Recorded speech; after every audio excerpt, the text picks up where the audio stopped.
Bersama-sama kita kasih tepuk tangan yang luar biasa bagi Tuhan kita. Haleluya Tuhan. Bagimu hormat, bagimu pujian, kemuliaan sampai selama-lamanya. Kami berkumpul pada siang hari ini demi satu nama, yaitu nama Tuhan kami Yesus Kristus. Dari hati kami menuju kepada surga. Hanya Engkaulah alasan kami berkumpul di tempat ini. Hanyalah Engkau alasan kami bertahan di muka bumi ini. Kami percaya orang-orang yang mengandalkan, mengharapkan Tuhan tidak akan pernah dipermalukan. Kami percaya orang-orang yang menaruh harapannya kepada Yesus tidak akan pernah ditinggalkan. Kami percaya apa yang keluar dari mulutmu, firmanmu pada siang hari ini tidak kembali dengan sia-sia. Melainkan akan melakukan apa yang menjadi kehendak dan rencanamu. Urapi dari bibir perkataan hambamu ini Tuhan. Pakai dia untuk menjadi saluran berkat bagi umatmu. Urapi dari bibir perkataan hambamu ini Tuhan. Pakai dia untuk menjadi perpanjangan tanganmu. Agar setiap kata kalimat yang keluar berasal dari isi hatinya Tuhan. Agar setiap kata kalimat yang keluar, setiap sidang jemaat yang mendengar, menonton acara ini di gereja ataupun di rumah, setiap mereka tidak sama lagi. Setiap mereka pulang bawa berkat, bawa mukjizat. Yang sakit disembuhkan, yang terikat dilepaskan, yang berbeban berat mengalami kelegaan. Bahkan kami berdoa Allah Roh Kudus, kami perlu Engkau, kami butuh Engkau. Engkau disambut di tengah-tengah ibadah pada siang hari ini. Masuk ke dalam hati dan pikiran kami. Kuasai atmosfer di tempat ini. Kami tolak setiap kuasa kegelapan, roh ketakutan, roh kekhawatiran, roh intimidasi, roh sakit penyakit, kuasa gelap. Apapun namamu, kami patahkan kuasanya. Tidak punya bagian di tengah-tengah kami. Di dalam satu nama yang ajaib, nama Tuhan kami Yesus Kristus. Sidang jemaat Allah yang siap diberkati firman Tuhan. Sama-sama dengan bangga kita katakan amin. Kita kasih tepuk tangan yang luar biasa bagi Tuhan kita. Silakan duduk kembali saudara. Haleluya, puji Tuhan. Suatu kehormatan buat saya bisa kembali melayani saudara. Sidang jemaat Allah pada minggu yang ketiga di tempat ini. Terima kasih untuk Tuhan Yesus untuk kesempatannya. Saya boleh melayani jemaat Tuhan di tempat ini. Terima kasih untuk Bapak dan Ibu Gembala Sidang. Bapak Pendeta Dr. Yesaya Pariaji. Ibu Pendeta Darniati Pariaji. Untuk kepercayaannya melayani tempat ini. Terimalah salam dari mimbar ini jemaat yang dikasihi Tuhan Yesus. Shalom Tiberias. Masih belum semuanya, lantai 3, lantai 4 dan lantai 2 bisa lebih semangat lagi. Shalom Tiberias. Shalom, apa kabar semuanya saudara? Tuhan Yesus itu baik, amin. Saya boleh melihat tangan-tangan yang diberkati Tuhan minggu lalu dan akan diberkati minggu yang akan datang. Bisa lambaikan tangan saudara. Boleh kasih tepuk tangan dulu yang luar biasa bagi Tuhan kita. Sebelum kita masuk dalam kebenaran firman Tuhan, mari sama-sama kita sama-sama angkat Alkitab kita. Saudara yang ada Alkitab elektronik, saudara yang bawa Alkitab cetak, sama-sama angkat Alkitab saudara. Angkat HP-mu, angkat Alkitabmu. Di atas juga angkat Alkitab saudara. Yang di lantai 2 juga angkat Alkitab saudara. Sama-sama ikuti doa saya dalam nama Tuhan Yesus Kristus. Aku percaya Alkitabku ini adalah firman Allah yang hidup. Aku adalah sama seperti yang difirmankannya. Aku adalah sama seperti yang dijanjikannya. Aku yang terima firman Tuhan. Hidupku tidak akan sama lagi. Setiap kita yang percaya kita katakan amin. Keluarkan pulpen saudara, keluarkan catatan saudara. Kita akan sama-sama belajar serial khotbah yang baru. Berangkat dari pemahaman saya, ada begitu banyak jemaat yang bertanya kepada saya via telepon, via WA, via direct message di sosial media. Banyak mereka yang bertanya, di mana Tuhan? Adakah Tuhan peduli kepada saya? Adakah Tuhan mengasihi saya? Kalau memang Tuhan ada, mengapa hal buruk terjadi dalam hidup saya? Ini adalah tema berangkat dari pemahaman atau pemikiran saya. Temanya adalah God, where are you? Tuhan, di mana engkau? Ada banyak iman orang percaya hari-hari ini sedang terguncang. Ada banyak hari-hari ini orang percaya mengalami kemunduran. Bukan hanya secara keuangan, tapi mengalami kemunduran secara iman. Ada banyak iman-iman orang Kristen hari-hari ini mengalami layu saudara. Karena apa? Masa sukar membuat mereka tidak lagi dapat mengerti Tuhan. Masa sulit membuat mereka tidak lagi dapat mempercayai Tuhan. Saya selalu bilang dalam kemana saya melayani Tuhan, bahwa mengikut Tuhan tidak meniadakan masalah. Saya ulang sekali lagi, mengikut Tuhan tidak meniadakan masalah. Ikut Yesus bukan kartu pripas bebas dari masalah. Ikut Yesus bukan berarti saudara tidak lagi punya masalah. Saudara yang percaya kepada Yesus bukan berarti saudara bebas atau kebal dari masalah. Tapi perbedaan antara orang dunia dengan anak Tuhan. Orang dunia menghadapi masalah dengan kekuatannya sendiri. Tapi saudara dan saya menghadapi masalah dengan kekuatan dari Tuhan.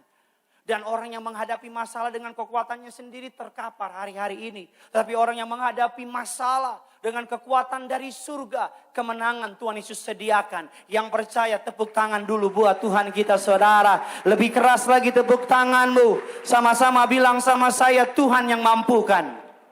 Sama-sama kita buka dasar kebenaran firman Tuhan. Yesaya 43. Ayatnya yang ke-19.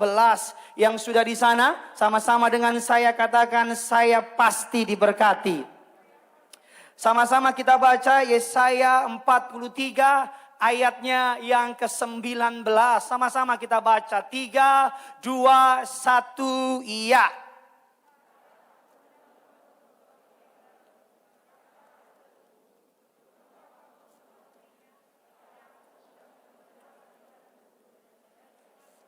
Dikatakan, lihat aku hendak membuat sesuatu yang baru. Sama-sama bilang sama saya, sesuatu yang baru.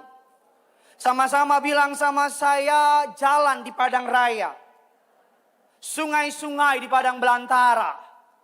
Alkitab mengatakan di tengah padang gurun. Alkitab sering menggambarkan padang gurun adalah masa di mana Allah memproses umatnya. Padang gurun sering digambarkan sebagai masa di mana Allah mempersiapkan umatnya. Padang gurun adalah tempat di mana Allah memurnikan bangsa pilihannya Israel. Saya selalu bilang sama saudara, seringkali padang gurun Tuhan pakai untuk memurnikan iman kita. Katakan amin. Seringkali padang gurun Tuhan pakai untuk membentuk iman kita. Katakan amin. Jangan anti sama yang namanya masalah, Pak. Jangan anti sama yang namanya masalah, Bu. Jangan anti sama yang namanya masalah anak-anak muda. Seringkali cara Tuhan membuat iman kita bertumbuh. Yang pertama dengan menjawab doa kita. Yang kedua dengan Allah memberikan kita masalah. Karena melalui masalah kita makin mengetahui bahwa Tuhan kita hidup. Katakan amin. Melalui masalah kita makin mengetahui bahwa Tuhan kita berdaulat. Ada banyak orang hari-hari ini menolak masalah. Ada banyak orang hari-hari ini melewati proses. Ada banyak orang hari-hari ini tidak mau diproses oleh Allah. Alkitab mencatat para pahlawan iman di Alkitab. Para giant killer, para pembunuh raksasa di Alkitab. Mereka orang-orang yang dipakai Tuhan secara hebat dan luar biasa. Tapi sebelum Tuhan memakai mereka, Allah memproses mereka. Saya ulang sekali lagi, sebelum Tuhan memakai mereka, Allah memproses mereka. Karena kalau Allah tidak memproses mereka, maka pemakaian Tuhan atas hidup mereka akan sia-sia. Sebelum Tuhan memakai Musa untuk memimpin bangsa Israel keluar dari tanah Mesir, Allah membuat Musa melewati padang gurun 40 tahun. Karena Musa yang belum melewati padang gurun tidak dapat dipakai oleh Allah. Musa yang telah melewati padang gurun dapat dipakai oleh Allah. Musa yang belum melewati padang gurun adalah Musa yang penakut. Adalah Musa yang tidak percaya diri. Adalah Musa yang rendah diri. Tetapi Musa yang telah melewati padang gurun, proses dari Allah, adalah Musa yang siap dipakai oleh Tuhan. Katakan amin. Alkitab katakan Tuhan juga mengizinkan Sadrak, Mesak, Abednego melewati padang gurun melalui dapur perapian. Ketika dapur perapian dilewati oleh Sadrak, Mesak, Abednego, Alkitab katakan nama Tuhan dipermuliakan. Daniel melewati padang gurun. Saya mau bilang sama saudara, jangan memandang remeh padang gurun. Saudara jangan menolak padang gurun. Padang gurun bukan berarti Allah benci sama saudara. Padang gurun bukan berarti Allah marah sama saudara. Padang gurun bukan berarti Allah gak suka sama saudara.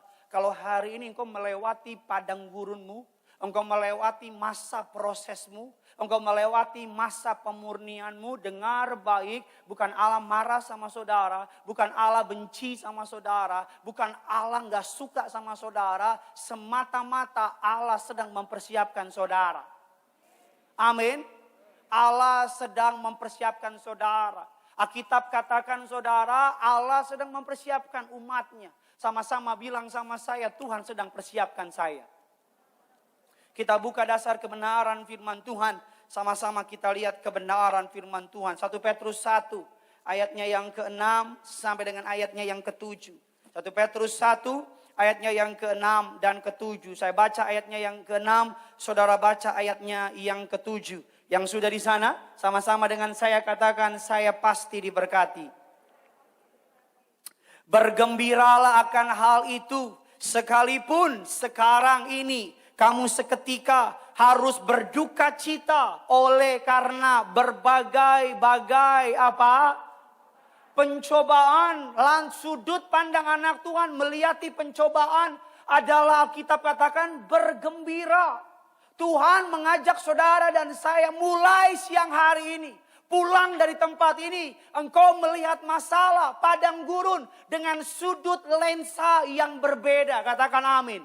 Engkau tidak lagi melihat masalah sebagai cara Allah menghukum saudara. Engkau tidak lagi melihat masalah sebagai cara Allah menolak saudara. Tapi engkau melihat masalah sebagai cara Allah sedang mempersiapkan saudara. Aminnya bisa lebih semangat lagi. Saya tahu kurang menyenangkan bagi saudara. Karena khotbah ini adalah kedewasaan iman.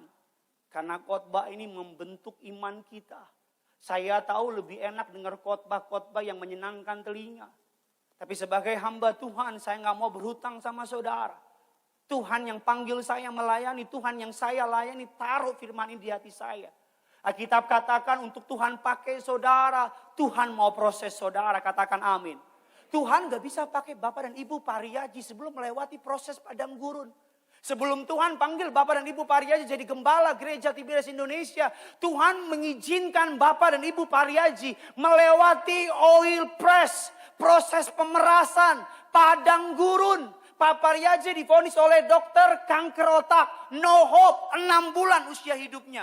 Ibu Gembala divonis oleh dokter, lumpuh seumur hidup. Mereka melewati proses yang cukup berat. Karena Allah melihat di masa depan Allah mau pakai mereka jadi gembala gereja besar. Kalau Tuhan gak proses Bapak dan Ibu Pariyaji, hari ini mereka gak siap jadi gembala.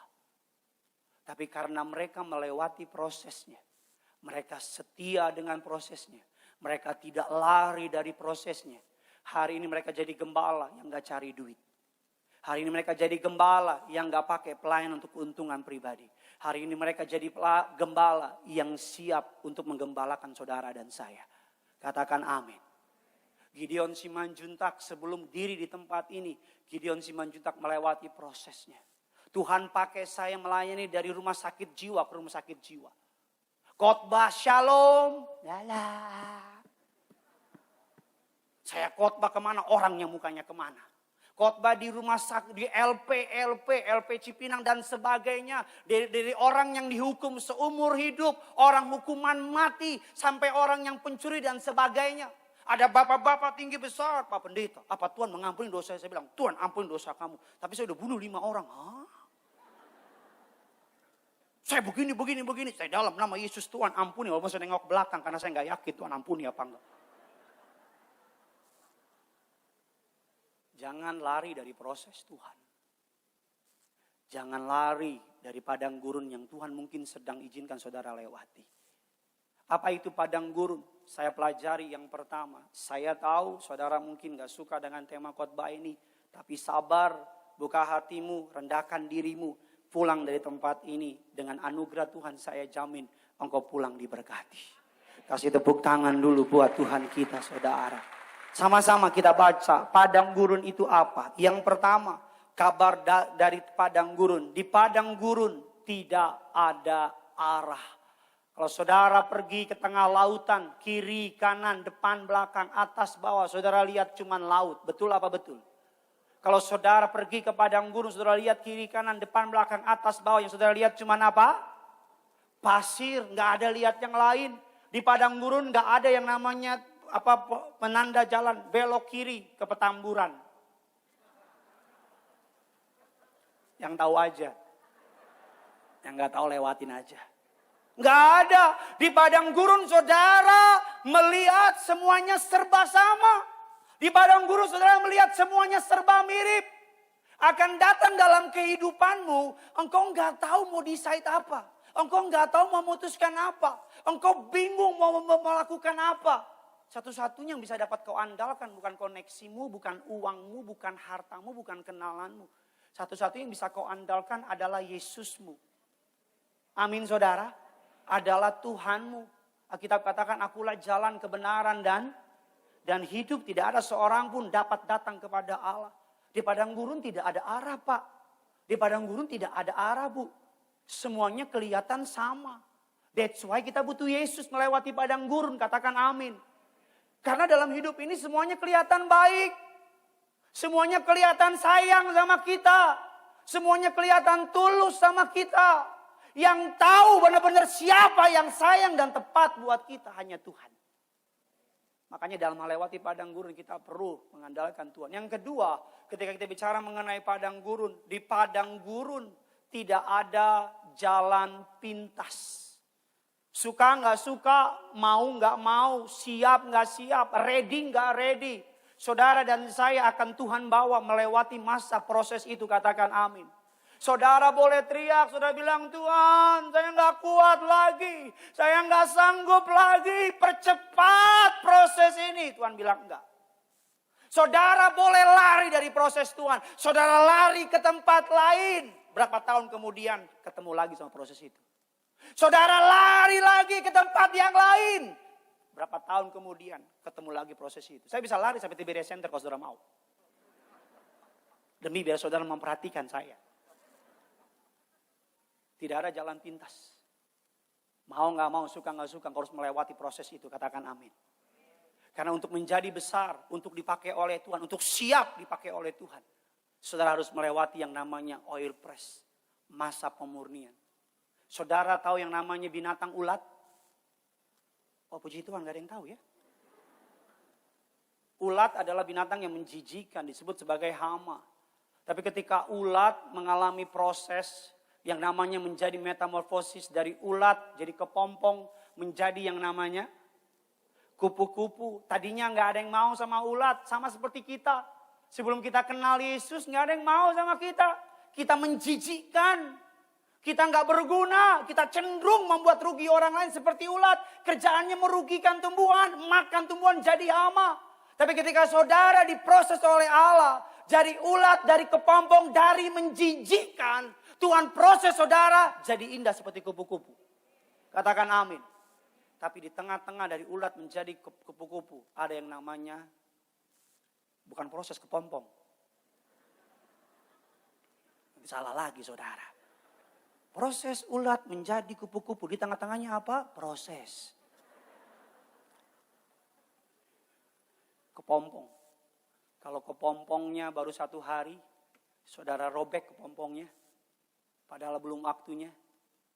Kupu-kupunya keluar, hidup apa mati? Bisa terbang apa enggak? Enggak. Telur, belum waktunya. Saudara pecahin, hidup apa mati? Mati. Indomie saudara masak cuma 1 detik. Gimana baunya? Semua yang tidak melewati proses pasti enggak enak. Semua yang tidak mau sabar sama proses pasti enggak enak. Semua yang gak mau setia sama proses pasti gak enak. Karena segala sesuatu butuh proses. Katakan amin. Tidak ada jalan pintas. Hari ini engkau yang sedang menanti pasangan hidup dari Tuhan, sabar. Jangan potong kompas. Kalau Yohanes, Yakobus, Matius, Markus, Lukas tidak datang, sabar. Sabar, sabar. Jangan tuker dengan Sony, Maher dan lain-lain, jangan tuker. Cukup yang tahu aja. Kalau yang nggak tahu kita lewatkan. Sabar, sabar. Karena ia membuat segala sesuatu indah pada waktunya. Amin saudara. Yang ketiga, ketika bicara mengenai apa itu padang gurun. Yang pertama, di padang gurun tidak ada arah. Yang kedua, di padang gurun tidak ada jalan pintas. Yang ketiga, di padang gurun tidak ada tempat untuk bersembunyi. Semua terekspos, semua kelihatan, semua jelas, kristal clear, jelas kelihatan. Saudara pengen tahu siapa orang itu, lihat cara dia menghandle masalah. Saudara pengen tahu apa asli isi hatinya, lihat di tengah-tengah masa krisis. Saya sering bilang sama orang yang konseling pernikahan sama saya, kalau saya tanya, pernah berantem enggak? Dan mereka jawab dengan bangga, enggak pernah Pak Pendeta. Saya bilang berantem deh. Lu kok berantem Pak Pendeta? Harus melewati masa krisis dulu, biar teruji hatinya. Harus tahu calonmu itu kalau lagi marah-marah aslinya gimana. Harus tahu calonmu itu kalau lagi emosi aslinya gimana. Harus tahu calonmu itu kalau udah ngadong hepeng aslinya gimana. Loh, saya berapa tahun yang lalu, usia saya masih 17, 18, 19 tahun, saya suka naik gunung. Hampir semua gunung di Jawa udah pernah saya naiki. Gunung Sahari, Gunung Agung. Saya suka naik gunung, saya wakil ketua pencinta alam, Tri Sapta Pala. 37 Tri, 3 Sapta 7 Pala, pencinta alam, bukan kepala, bukan. Saya suka naik gunung, satu hari saya naik gunung sama teman-teman saya. Orang kalau naik gunung saudara tahu, di gunung itu aslinya kelihatan. Sombongnya, penakutnya, egoisnya, mau menang sendiri, mentingin diri sendiri, semua kelihatan di gunung. Jadi saya naik gunung sama teman-teman saya ke sebuah gunung Selamet namanya. Naik di atas gunung, dari bawah kita udah bagi-bagi ransum. Supaya beras, indomie, telur, segala macam bagi-bagi biar gak terlalu berat. Satu teman saya bilang, aduh maaf tas gue udah penuh. Memang kelihatan penuh. Jadi saya percaya kita naik gunung. Sampai di gunung malam-malam kedinginan. Saya lihat teman saya pakai sarung tangan. Saya bilang, bro bagi sarung tangannya dong, gue dingin. Aduh bro cuman satu. Saya percaya, saya bertahan malam itu. Pagi-pagi bangun kita ke sungai untuk mandi bareng-bareng. Jangan bayangin please. Karena menjijikan. Jadi saya mandi di sungai tanpa teman saya tahu dia malam pernah ngomong apa. Dia buka sarungnya 1, 2, 3. Saya lihat dari belakang, si Bambang nih. Kurang ajar si Bambang. Saya tengok ke belakang ada teman saya, kalau nggak ada saya dorong. Tapi kan saya pendeta. Pendeta kan mulutnya harus bagus. Nggak boleh maki-maki. Cukup yang tahu aja.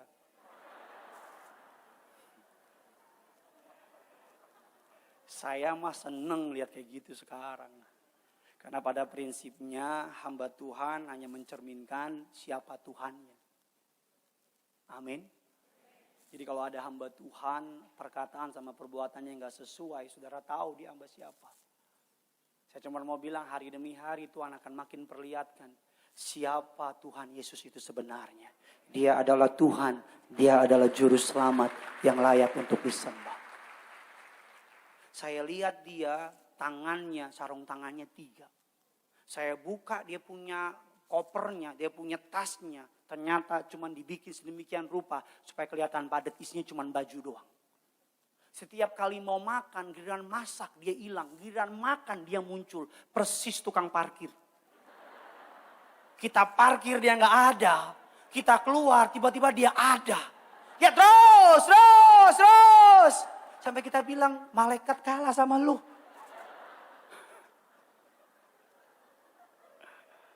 Iya. Di gunung tuh orang aslinya kelihatan.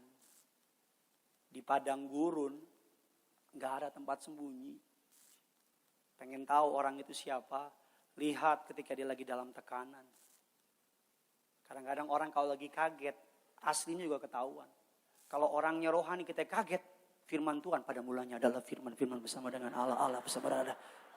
Dari Kejadian sampai Wahyu dia baca.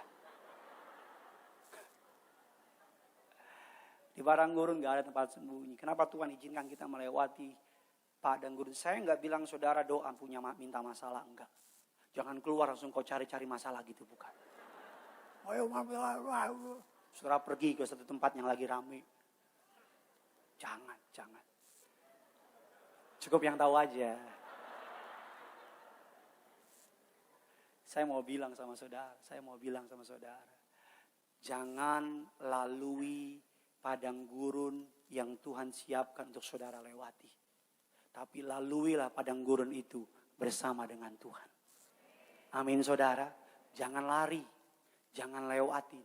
Memang gak enak ketika Tuhan proses. Memang sakit ketika Tuhan proses. Tapi saya lihat gembala sidang saudara dan saya pendeta Pariaji. Tuhan peras dia. Tuhan tekan dia. Tuhan hajar dia. Hasilnya sekarang kemuliaan bagi nama Tuhan. Amin saudara. Bahkan Alkitab katakan Yesus sekalipun diperes. Dia diperes sedemikian rupa. Agar nama Tuhan melalui pelayanan Yesus di muka bumi dapat dimuliakan. Saya masuk dalam inti khotbah saya. Apa tujuan dari padang gurun? Saudara siap diberkati? Sekali lagi kasih tepuk tangan yang luar biasa bagi Tuhan kita. Tujuan dari padang gurun. Yang pertama, tujuan dari padang gurun adalah untuk melatih kita. To train us. Orang yang Tuhan izinkan melewati padang gurun. Saya pengen saudara pulang dari tempat ini, lensamu memandang masalah berbeda dari dulu sebelumnya. Dulu engkau memandang masalah sebagai cara Allah benci, cara Allah marah, cara Allah menolak saudara. Tapi mulai siang hari ini engkau memandang masalah dari sudut pandang lensa yang berbeda. Engkau melihat masalah dari sudut pandang Allah melatih kita. Sama-sama bilang sama saya, Allah melatih saya.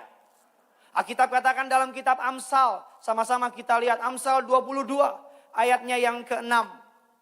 Sama-sama kita baca 3, 2, 1, ya.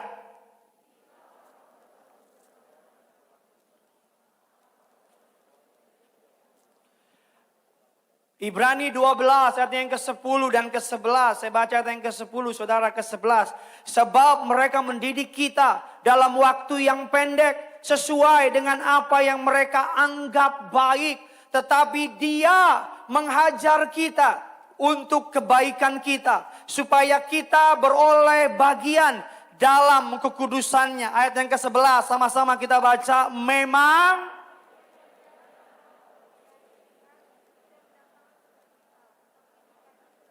tetapi kemudian yang memberikan kepada mereka yang apa? Sama-sama bilang sama saya, mulanya duka cita. Endingnya sukacita. Sama-sama bilang sama saya, ada damai di endingnya. Alkitab katakan, didiklah anakmu selagi dia masih muda. Supaya dia tidak menyimpang pada jalannya. Saya punya anak saya usianya bulan depan, 25 Desember dia lahir jam 4 sore. Genesaret Benyamin Simanjuntak, pas 2 tahun. Kami lagi latih dia untuk gak pakai empeng. Iya, kami lagi latih dia untuk gak pakai pampers supaya pup atau buang air kecil di tempatnya. Pup udah bisa, kencing belum bisa. Tapi yang paling susah latih apa? Empeng. Karena empeng nempel banget sama dia. Jadi setiap kali dia bangun saya umpetin empengnya. Tapi namanya anak pendeta sering diurapi, pinter. Jadi dia lihat saya bilang, Bapak empeng. Saya bilang, gak ada. Entu. Saya mau dusta kan gak boleh. Saya bilang, Gene jangan pakai empeng. Papa tuh hari ini kamu gak ngerti Gene. Tapi nanti kalau udah gede kamu ngerti. Tetap aja dia gak ngerti. Ya kalau dia ngerti saya kaget. Iya papa aku ngerti. Hah? Ini anak siapa? Anak kecil 2 tahun pakai empeng menggemaskan. Tapi anak usia 18 tahun pakai empeng mengenaskan. Saya latih dia walaupun dia nangis, dia teriak, Papa, empeng. Udah kayak ada yang meninggal nangisnya. Empeng. Saya bilang gini, jangan dong. Nanti kalau kamu tambah gede pakai empeng, nanti doer. Empeng. Saya bilang mau papa, mau empeng. Mau mama, mau empeng. Mama, dia bilang kurang ajar. Saya bilang. Suatu hari anak saya belajar jalan. Saya pegang tangannya. Dan dia udah mulai jalan, saya lepas tangan saya. Dia gak mau jalan, dia bilang, Papa kasih tangan gitu. Saya bilang, enggak nak, kamu belajar jalan sendiri, ayo. Papa, enggak, ayo jalan sendiri. Dia marah sama saya. Kayaknya dibilang, kayak saya papa tuh kayaknya jahat sama dia. Tapi dia jalan pelan-pelan tanpa pegang tangan saya. Tanpa dia tahu, saya di belakang nungguin dia. Tahukah saudara, setiap kali saya menolak kemauan anak saya, bukan anak saya yang sakit, saya yang sakit. Tahukah saudara, setiap kali dia menangis meminta sesuatu yang saya tahu itu jahat buat dia, bukan hanya dia yang sakit, saya yang sakit. Bahkan sering kali saya pengen melanggar, saya punya nilai-nilai, yang penting dia gak nangis. Itu yang dirasakan oleh Bapamu yang di surga. Ketika dia sedang melatih engkau hari-hari ini. Ketika engkau meminta sesuatu yang Tuhan lihat tidak baik bagimu di masa depan. Dan engkau menangis semalaman, bahkan bodohnya engkau doa puasa. Tuhan, aku mau si dia. Tuhan bilang bukan dia, Tuhan pokoknya dia. Tuhan bilang dia punya istri, meninggalkan istrinya Tuhan.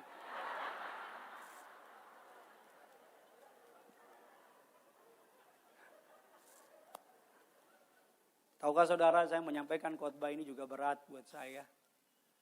Tahukah saudara, 1,5 bulan saya berusaha lari gak nyampaikan khotbah ini. Tuhan dan istri saya saksinya. Istri saya bilang, kamu harus khotbahin ini. Tiap minggu dia bilang, tolong khotbahin, sampein sama jemaat. Karena ada banyak jemaat yang telepon saya, curhat sama saya dan bilang, Pak Pendeta, kalau Tuhan sayang sama saya, mengapa Tuhan izinkan ekonomi saya drop? Kalau memang Tuhan mencintai saya, mengapa proyek yang saya doain Tuhan malah bikin bangkrut? Ada begitu banyak pertanyaan jemaat, saya pengen saudara tahu ketika engkau melewati lembah kekelaman. Karena pada kenyataannya, realitinya bahwa kehidupan kita gak semuanya kelihatan baik. Betul apa betul? Pada kenyataannya hidup ini gak seperti di gereja. Pada kenyataannya ada air mata. Pada kenyataannya ada rasa sakit. Pada kenyataannya kita berharap doa kita dijawab. Kenyataannya malah dari sebaliknya yang kita doakan. Saya 1,5 bulan berusaha untuk gak khotbahkan ini. Tapi Tuhan terus bilang di hati, sampaikan. Sampai di tadi malam, jam 1 malam saya bilang, Tuhan saya khotbah yang lain saja. God is my witness. Saya buka buku-buku bacaan, saya cari bahan khotbah yang lain. Tapi enggak masuk sama sekali. Sampai istri saya masuk ke dalam kamar, dia bilang, aku baru ngomong sama jemaat. Ada jemaat mau tinggalin Yesus. Karena tokonya hancur, tokonya diambil sama bank. Dia kecewa sama Tuhan.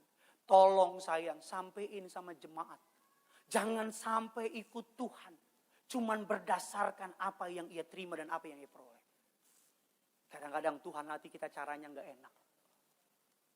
Kadang-kadang Tuhan proses kita. Kita nangis, kita teriak, kita bilang Tuhan aku gak kuat. Tapi tahukah saudara, Tuhan juga gak kuat lihat engkau menangis. Tapi demi kebaikanmu, dia tahan dirinya. Agar supaya engkau gak gagal dan engkau gak salah. Ada sebuah suku di Amerika Latin. Dalam proses inisiasi dari remaja menjadi dewasa.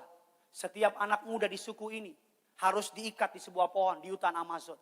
Setiap malam pohon anak-anak muda akan diikat. Kalau mereka dianggap dewasa, mereka akan diikat di sebuah pohon di sebuah hutan Amazon. Dan ketika mereka diikat, syarat untuk mereka dianggap jadi dewasa, mereka gak boleh menangis. Mereka gak boleh berteriak. Mereka harus kuat sampai pajak menyingsi. Ketika mereka diikat, setiap anak kecil itu yang akan beranjak jadi dewasa akan ketakutan. Mereka akan marah sama papanya. Mereka akan bilang, kemana papa saya? Kenapa papa saya nggak lindungi saya? Kenapa papa saya nggak tolong saya? Di tengah malam yang pekat, anak-anak dari suku di Amazon itu akan menangis dan ketakutan. Mendengar bunyi macan mendekat, ketakutan. Mendengar bunyi singa, bunyi ular mendekat, dia ketakutan. Semalam-malaman dia memikirkan papanya ninggalin dia. Dia memikirkan papanya benci sama dia. Ketika fajar menyingsih, dia mulai seneng banget. Karena macan mendekat tiba-tiba pergi. Singa mendekat tiba-tiba pergi. Ular mendekat tiba-tiba pergi. Dia bilang akhirnya gue lolos. Tapi dia tetap benci sama papanya karena papanya gak tolong dia. Tapi ketika fajar menyingsih, dia melihat bayangan tubuhnya diikat pohon. Dia lihat, oh ada saya. Ketika matahari makin tinggi, lihat ada sebuah bayangan bapak-bapak, laki-laki di belakang. Dengan pisau menanti di belakang. Ketika dia lihat ternyata papanya. Dan dia baru sadar, kenapa semalam-malaman singa mendekat pergi. Kenapa macan mendekat pergi, ular mendekat dan pergi. Dia sadar, sekalipun dia merasa papanya ninggalin dia. Tapi dia tahu, papanya 24 jam jaga di belakang dia. Amin. Saya seorang ayah. Anak saya belajar jalan.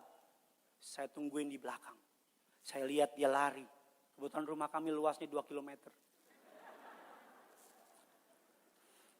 Jalan dia. Kalau dia udah mulai mendekat ke tangga rumah saya. Kebetulan rumah saya tangganya 45 lantai. Gila bareng-bareng lah. Tiap kali dia mau jatuh, saya selalu tarik. Somehow gak tahu dari mana saya selalu tahu kalau anak saya mau ada sesuatu gitu. Saya tarik dia. Dia gak tahu ada bahaya menanti di situ. Dia cuma ketawa. Dalam arti kalau lu lepas lu benjol Bambang. Kalau Tuhan buka mata rohani kita. Kalau Tuhan buka kejahatan-kejahatan yang orang sedang rancangkan buat kita. Kita akan malu komplain sama Tuhan. Karena ada begitu banyak penyelamatan demi penyelamatan. Yang kita gak bisa lihat. Tapi saya mau bilang yang pertama, mengapa Tuhan izinkan kita melewati padang gurun. Yang pertama, untuk melatih kita. Yang kedua, mengapa Tuhan izinkan. Saya selesaikan di bagian yang kedua. Bagian berikutnya kita akan selesaikan hari Rabu nanti. Ada ibadat tengah minggu di tempat ini. Jam 7 malam kebetulan saya dipercaya. Kita akan menyelesaikan kemungkinan serial khotbah ini. Mungkin sampai 3, 4 atau 5 seri saya nggak tahu. Tapi kemana Tuhan menuntun, saya akan mengikutinya. Tujuan yang kedua, mengapa Tuhan mengizinkan kita melewati padang gurun. Imam musik bisa bantu saya. Yang kedua, to clarify your agenda. Untuk memperjelas tujuan kita ikut Tuhan. Padang gurun akan menunjukkan keinginan pribadi kita, motivasi kita ikut Tuhan itu apa. Padang gurun akan memperlihatkan apa tujuanmu ikut Yesus. Kalau tujuanmu ikut Yesus cuma karena berkat, enggak salah untuk pertama kali. Kalau tujuanmu ikut Yesus untuk memenuhi agar janjinya terjadi dalam hidup saudara, gak salah untuk pertama kali. Kalau tujuan kau ikut Yesus supaya engkau mencapai tingkat-tingkat kehidupanmu yang kau mau, gak salah untuk pertama kali.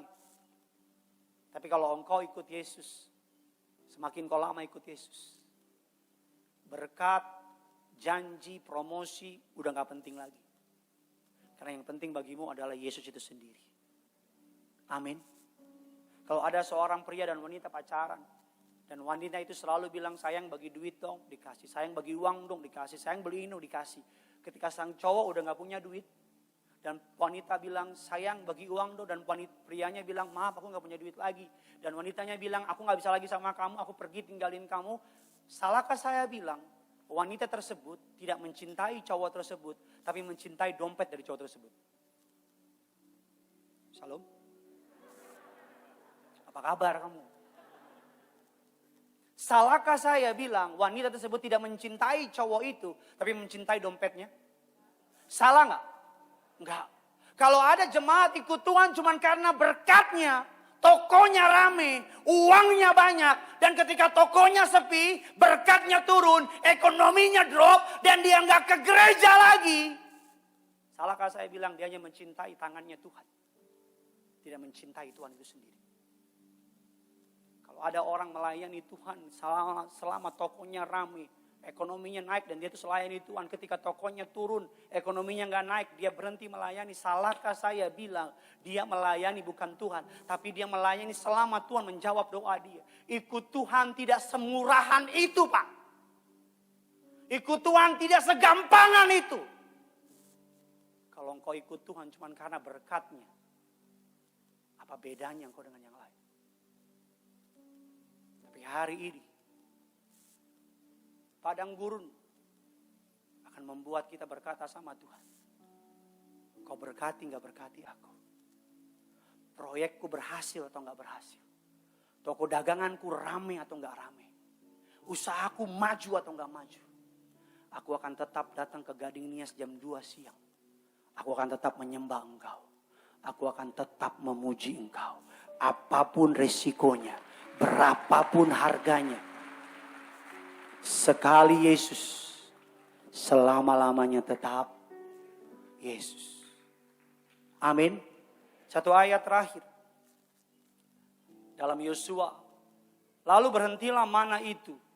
Sama-sama kita baca.